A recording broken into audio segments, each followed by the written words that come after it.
Welcome to the Measure Success podcast, where we talk with top leaders about effective strategies that inspire success.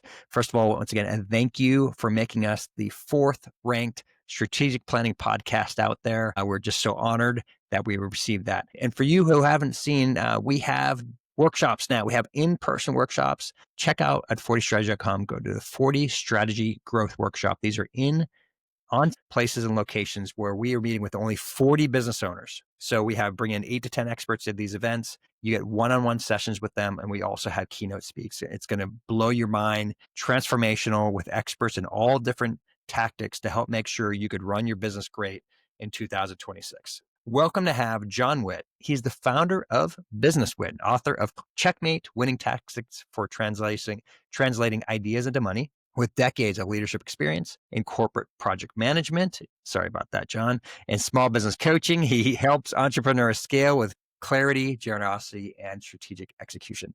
His 5-step framework, which we'll talk about today, empowers business owners to turn big ideas into sustainable growth. John, welcome to the Measure Success podcast. Thanks for having me, Carl. Absolutely. We're super glad about you being here today. Now, you have a story that most people don't have, which is you got up into the highest ranks in chess. Tell us about that story and how it changed your life. So I will tell you, I got up into high ranks, not necessarily the highest ranks.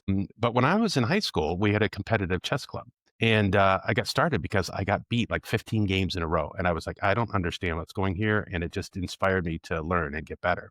And so as a sophomore, it was my first experience with coaching as well. So our advisor brought in a coach. And he said 4 things. He says, I'm going to teach you some things to pay attention to, some things not to worry about. I'm going to go over your games. I need you to read this book. 2 months from then, my rating skyrocketed. I won tournaments throughout Southern California. I won the Palmason tournament in San Francisco. It was actually in San Jose. Took a bus to get up there. It took me 16 hours. And I won the tournament. I went 5-0. I won $1,000. This was in 1976. And I bought a plane ticket home. I bought a plane ticket home because I just didn't want to do that. Stupid. Like, think about the money now. That was like $400 for that ticket back then. That's insane, but that's what I did. 2 months later, I was invited to play in the U.S. Chess Championships in Philadelphia. And it was, that's our bicentennial, 1976. And so my brother and my mother and I, we drove across country and got to play in that tournament. I played in my class. I did not play in the open section, but I went 3.5, 1.5, and finished in the top 25. So I was pretty happy. Yeah, those are some really good players. And I was sharing with John earlier, 3 of my 4 kids played chess. Oldest daughter, who is a 6th grade teacher, organized the chess club. And this team that she organized, Ashley, once again, kudos to you, Ashley, got them on her first year to the state tournament, which was pretty darn cool. I tell you, though, at those young levels, John, you remember there is, let's just say, I remember being at the state chess tournament for my first time. And I remember looking around with the people I was with and saying, the last thing I ever thought I'd ever be in my life is at this state chess tournament watching my kids play chess. Because I totally understand. There's a lot of crying, intensity, a lot of biting fingernails, very intense type event to get to there. But, you got what you describe is pretty darn good. I mean, once again, I recognize there's master's levels and there's different areas, but you got to, I get it, but you got to the best in your level. How did you do that? I mean, you said, okay, I lost a few times. I learned a little bit, but what was your key strategy, if you may, because there's a mind and there's a strategy component in chess, right? They both really exist. What was it for you that made it continuously successful for you? Well, I mentioned that I had a coach, right? So that was really a big deal. I had never had a coach before, and going over the games and reading the book about combinations. I think it was Alexander Chekhov, Combinations, The Heart of Chess.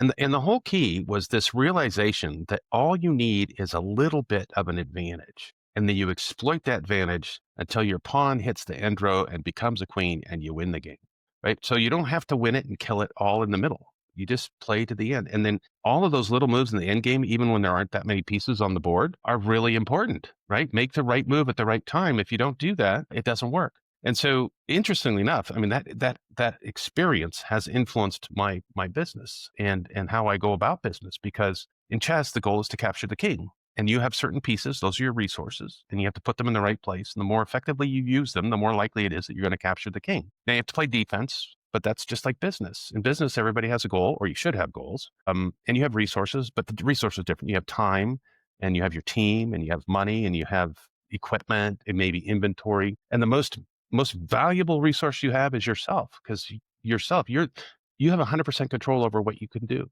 And so leveraging yourself to be the best you can be is how you get a step ahead of 99% of the population. That is such good wisdom. And it is amazing on two key things there, which I wholly agree with. It's often not doing a lot more. It's just doing a little bit more. It's the difference of you leaving at 4:29 at work and instead staying till 5:05 at work. That half hour additional amount can make sometimes a huge difference because, like to say in your sales, you might be the only person when there was days and there were sales calls that might be picking up the phone, right? That'd be there, or picking up the email in today's day, right? Of getting things. Times it's in that once again, just that slight little advantage can be the difference, right? Of winning and losing, because it's interesting, there as the classic, there's no second place in sales, right? You lose. I mean, it's just sort of like war it's, obviously nobody's dying, but you're not getting your commission check when you don't close a deal. So that's why winning is, at the end of the day, does matter. It is critical, right, for success in business. So when you're working now, let's pop this over these strategy type concepts, because a real part of what you do today is working with leadership and helping design and help coach people into different leaders. Talk about your program. What are you doing, and how are you making a difference there with people? So, experience I had. So in 2020 was a tough year for everybody, a pandemic, but my wife decided she didn't want to be married anymore. I had heart surgery. It was a tough year. I used to live in Southern California. I packed everything up. I moved to Northern California, took a couple of years off because I just was kind of recovering from trying to get my head in straight. And I met a gentleman that works at the Portland Rescue Mission, and he asked me to come teach at their substance abuse home for men. And so I began teaching there. And literally with the very first class, I stepped in. There's three guys. There's not a whole lot of guys, right? Three guys. And we're teaching mission and vision. So they have a little curriculum, but it lines up with what I teach in business as well. So by the time I'm finished, 1 hour, these people, they are so thirsty, so starved for information. They're so grateful, so thankful. I'm just jazzed that I was there. I was able to do that. As I'm driving home, I have goosebumps because I haven't felt this good in like freaking forever. And I made a promise to myself right then that I was going to teach other people how to feel that way because it's just too amazing. And the thing about that is that you can't buy it, right? That's the joy of giving. You only get it by giving, and you really don't get it by writing a check. I mean, it's important. People need money. It makes a big difference in the world, but you get it because you invest time and talent. That's where the real energy lies. And so generosity became a sort of a buzzword. And literally, I built a coaching program called the Life Shine Generosity Coaching Project after that event. Life Shine being comes after Matthew 5:16, where it says, "Let your light shine on your fellow man." Because I think that's what coaching does. Coaching helps people shine their light, and generosity is the magic sauce, the awesome sauce, whatever you want to call it. That makes it work so well, and everywhere you go, right? If you're generous, and generosity doesn't take much. It's holding the door open for somebody. It's listening. Just sometimes it's just common sense, but so many people don't do it. So you be generous, you stand out right away.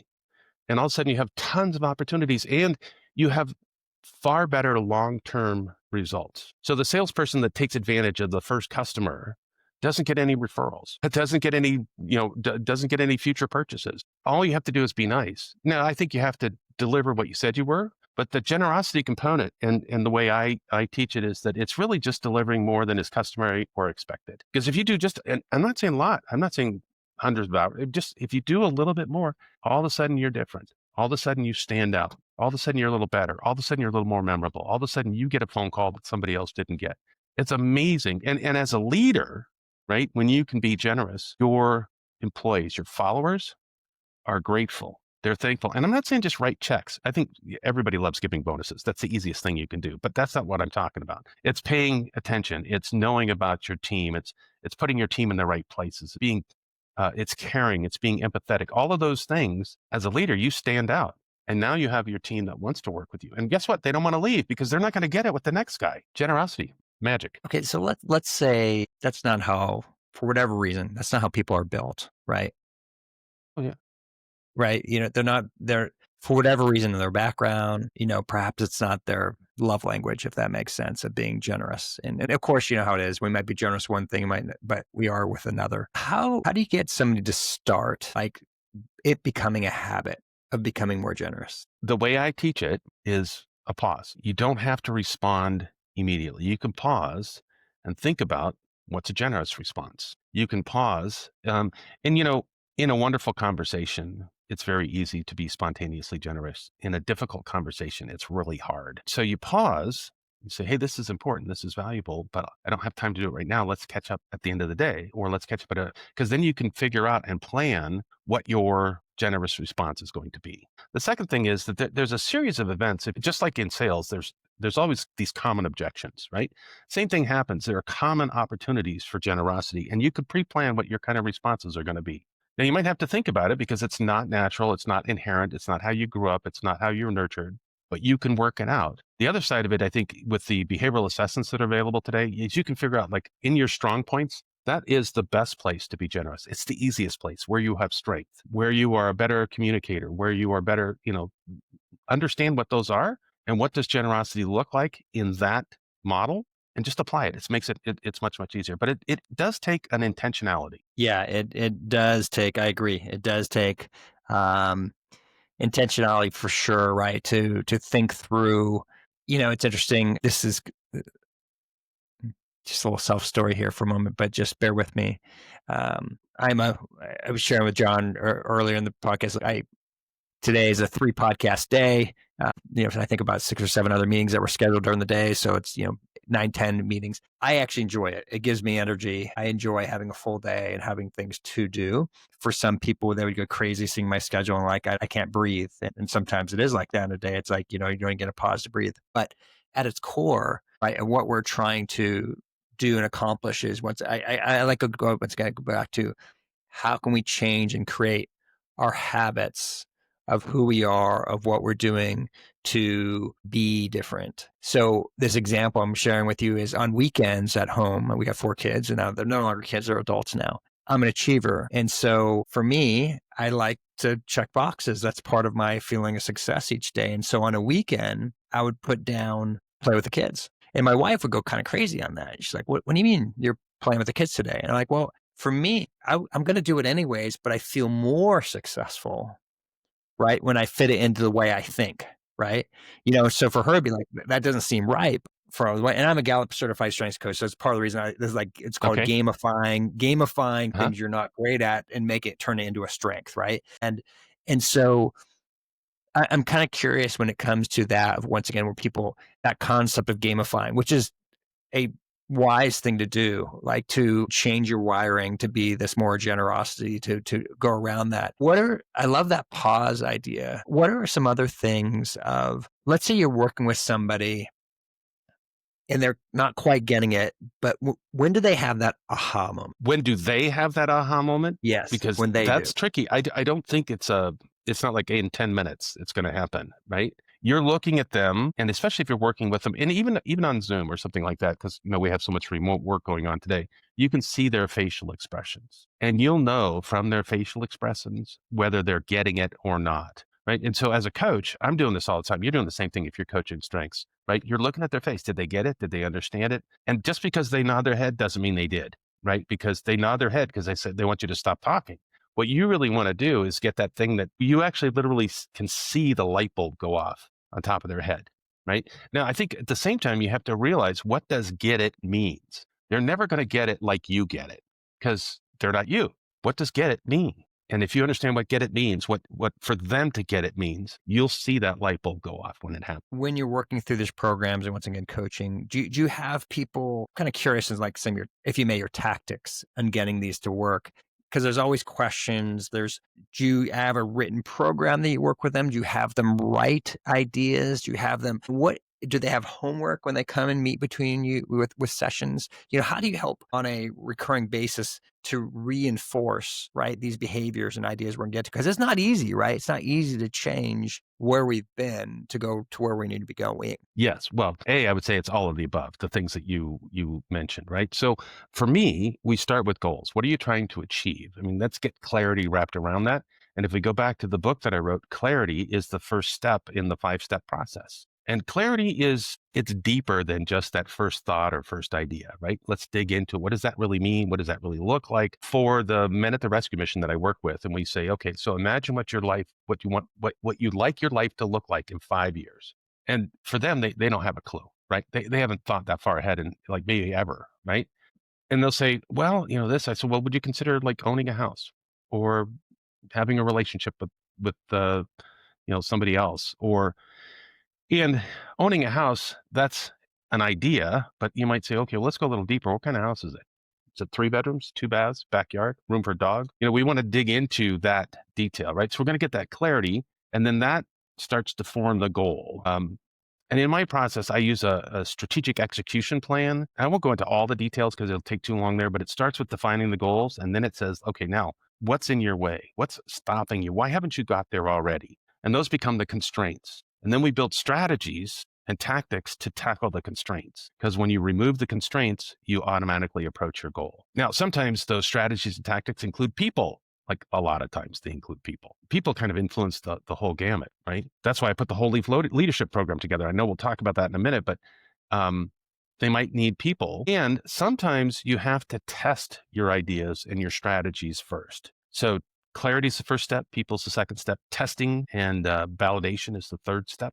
Is this idea going to work? Is it what do I have to do? Like, and so in business, for example, one of the problems small business owners have is they get deluged with marketing requests. And I'm one of those guys, right? I get 100 or more invitations for marketing services on a weekly basis. And you don't know which one's working and which one doesn't. And here's 10 guys that all offer LinkedIn services, for example. I don't know which one of them works or does work or anything else. But relationally, I'll make a decision that if I want to pursue LinkedIn, I'll pick one of them and then we'll do a test and see if it works. And the idea is to, test small, measure fast, and exit when you have to.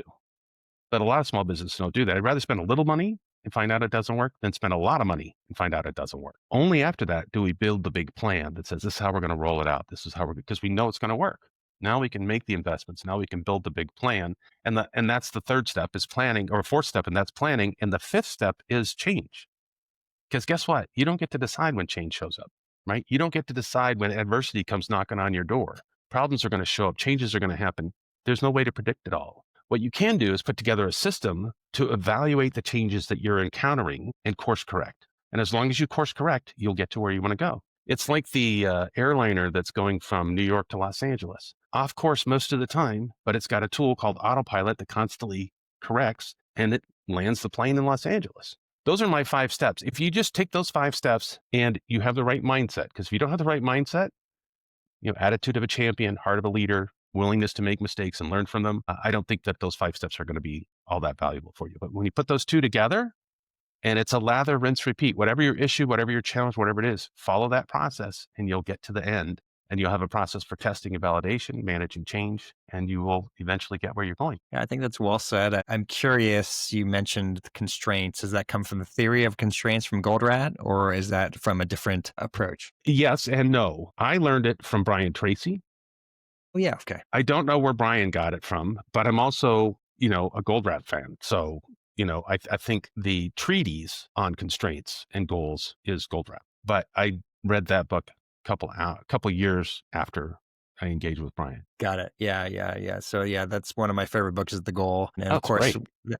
yeah, it's and I wrote my book, Similar Fable. The Goal inspired me to write it in a similar type way because I had actually written a previous book and I got rid of it and I rewrote it to be because I was like, I don't want this book to be the same thing like everybody else. But The Goal just resonated with me so well because it was a story, right? That I'm like, I could put myself in his shoes, and I felt that experience going through it as he was trying to basically go through, as you remember, a challenging time, right, in a factory Huh? and trying to Right. get things to be better, right? And so we could experience that whole process. And I love the second book, It's Not Luck, because his whole point was you can't stop thinking. No, it just keeps going. That's right. That's right. And because they're always in another constraint, right? You might not be looking at it, you might be satisfied, but it doesn't mean it doesn't exist, right? And it always will come up somewhere, whether it's in a people, process, or systems along the way. There'll be something that will stop you in the future, and that's where I think a lot of people, where they get tired, right? They get tired and they're like, I've made it, or I've done enough, or I've done the good enough things. And I'm not saying they haven't, but it's amazing when people have that energy to keep on solving problems on a consistent basis. So let's talk about your program you were just alluding to. Tell us more about that. What are you talking about there? What are you helping people out with? Well, as I told you about the book, right? The second step is people, and people is kind of pervasive in everything that we do. As an individual, you can be a solopreneur, but typically you're still going to have service providers. You've got customers, you've got stakeholders. You might have your wife. There's people going to be around you all the time, right? So the more effectively you learn to interact, work with, communicate with others, the better results you're going to have. When I came up here to the Northwest, I spent a little time in reflection. I would love to say that all of my clients, I started my coaching practice in 2010. I would love to say every client was massively successful. That wouldn't be 100% true. Some were great, wonderfully successful, and some were less so. But when I look at the less so, I see some things that are getting in the way. And one of the things getting in the way is their ability to understand and manage themselves. They said they were going to do something and they actually did it, or they said they were going to do something and they made an excuse and they didn't do it. Now, I give everybody a free pass on the first one, right? Because this is coaching, it's new, they've never done that before, right? But it only happens one time. We have a discussion like, okay, we're not going to do that anymore, because if you do that, then I don't need to be here. If you're just going to make excuses, there really is no value for me to come spend time with you. So, and then you think about emotional intelligence, right? How well do they manage themselves from an emotional intelligence standpoint? What are their strengths? What are the weaknesses? Are they really willing to learn, right? So I think managing yourself, the unique perspective of who you are, is first. The second is that this inability to manage the relationship. So classically, we have the business owner and they're married. And the business owner has some ideas and some dreams and they want to go do this. And they're like, yeah, but I got to check with my spouse, or I got to check with my partner, right? And they can't manage that relationship effectively. So nothing happens. And so when I built the whole life leadership program, it was based around serving those two concepts in addition to classical business needs, classical business requirements. So first stage is clarity, right? But it's not clarity just in your project, but it's clarity who you are. It's clarity all around. It's a 360 clarity. The second one is really about relationships. Well, how do relationships make a difference to your results? Then we talk about goals that guide, not grind, because that's where time comes into play, right? If I spend all my time on the right place, I'm going to get there a lot faster. I'm going to save a lot more time. If we didn't have a cell phone, I think it might be a little easier today, because that's a very distracting tool. How do we manage a team is a session that we talk about. A strategic planning. What does that mean? What does that look like? I think people understand planning, but I won't even say that. In the small business, in the big business, in the corporate world, people understand planning. Everybody knows what metrics are. Everybody knows what benchmarking is. Everybody knows what goals are. In the small business world, not necessarily true. And so when it comes to strategic planning, which is really what are all the big things that you need to do to get where you want to go, right? We want to stay focused on that. So we teach them how to do that planning. And that's that strategic execution plan that I was telling you about earlier. And then we go into knowing your numbers. Now, everybody wants to start with their numbers, but I'll tell you what, if all that other stuff isn't working, your numbers aren't going to be working either. So we, financial, know your numbers, run your business with confidence. And so it's a 360 of everything that you need in your business. And it's not doing it for you. We do it with you. It's an implementation system. And we're not going to answer all the world's problems in 3 days, but we're going to give you a system and a model and a process that you can take with you and just follow that lather, rinse, repeat model anytime something comes up. So you've got a clarity system, you've got a people system, you've got a goals system, you've got a team system, because most businesses don't have any of that. And I will tell you that many leaders in corporate don't have that either. Yeah. Yeah. I mean, it's once again, I love what you're teaching, and it's very, one of the things you mentioned. There's a book called 12-Week Year. I don't know if you've read that book, but it talks about the concept of when you're in a process of trying to get something done, somebody's going to bring up an excuse as to why they didn't get it done. Dog ate my homework, it snowed. And of course, here in the Northwest, you'll laugh at this, John, living in the Northwest now. It snowed, but the next thing you find out, they're up skiing up Mount Hood. It's like, okay, all right. But when you show up for that next appointment, there has to be that heart to heart of, you understand how important this is. That's right? accountability. That's right. And if Yeah. you understand how important this is, not only how you're going to catch up to where you're supposed to be, but how you're going to do what you're supposed to do previous week and get done by next week, right? Until you change the habit and say it's not okay. It's not okay to do the same thing you've been doing over and over again. Something like you, John, that you're teaching, your team is teaching people on how to do that. That's what people need, right? They need to be told, we need to get this done. And you're a critical part of that success. And when you say, I can't, then why are you here? Yeah, I think you're absolutely right. My grandmother was I got sayings in my head from my father and my grandma. Grandmother was, can't, never, did, nothing. I mean, it was just, you can't say I can't and get things done. I do think that as a leader, we really need to engage the employee and we need to have them understand why it's beneficial to them to be able to do that, right? Because so often they think, hey, this is just for you, right? This is going to make your job easier. It's not going to make my job easier. No, that's not why we're doing it. You're a key point of the team, and this is what this means for you. When you show up like this, when you do this, this is what happens to you. There's value in that. If they don't see the value, it's very hard for them to shift. But if they see the value, they'll start to make the move. That's right. That's right. Yeah. That's well said. Well said on that point. Okay. All right. We're getting that. This is John. This has been really good insights you provided today for our audience. I'm excited about that. So I'm curious for you when you're measuring success with your clients, how do you measure that? I look at it like a project, and it's like a three-legged stool: scope, schedule, and cost. Right? If you hit scope, schedule, and cost, you win. That's a successful project. If you can be generous in this, I think that's a little bonus, a little icing on the cake, right? So if you want to have the 105, 110% thing, you hit all of those targets and you do it with generosity, because then it affects the next project. It affects the next opportunity. It affects the next relationship. If you miss it on scope, there's all kinds of reasons why you can say because you changed your mind and yada, yada, yada. But in project management, we have things like change orders and ways to keep order, right? If you change the scope, then we have a good opportunity for a new schedule, right? What's the impact? But at the end of the day, you got to hit scope, schedule, and cost. When you do that, then you're successful. And for me, in the business, my client, when they set their goals up, when we hit those goals, then they're successful. When we hit those goals, they're very happy that I played a role in that activity. That's very well said there. And thanks for sharing that. So I'm curious for you, and you talked about you had some pretty tough time back in 2020 you're referring to.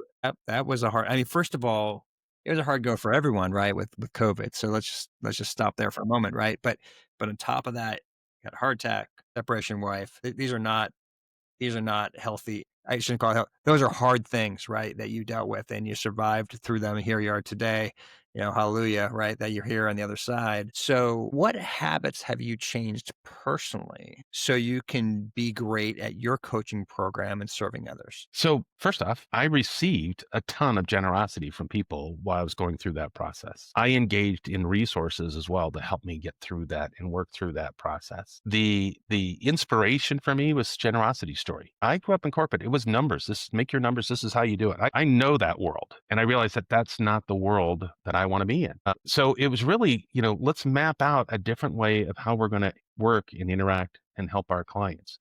Now, I also really shifted. So whole life leadership, it serves every leader, every business owner, but it's really guided. It's directed, by the way, it's September 18th to 20th, in case anybody's interested. It's really directed upstream at much smaller businesses, startups, early stage, right? Because when you get these processes and systems, these concepts in place early, it affects your business in a positive manner for a lot longer period of time. Now, can you do it after you've been in business for 20 years? Absolutely.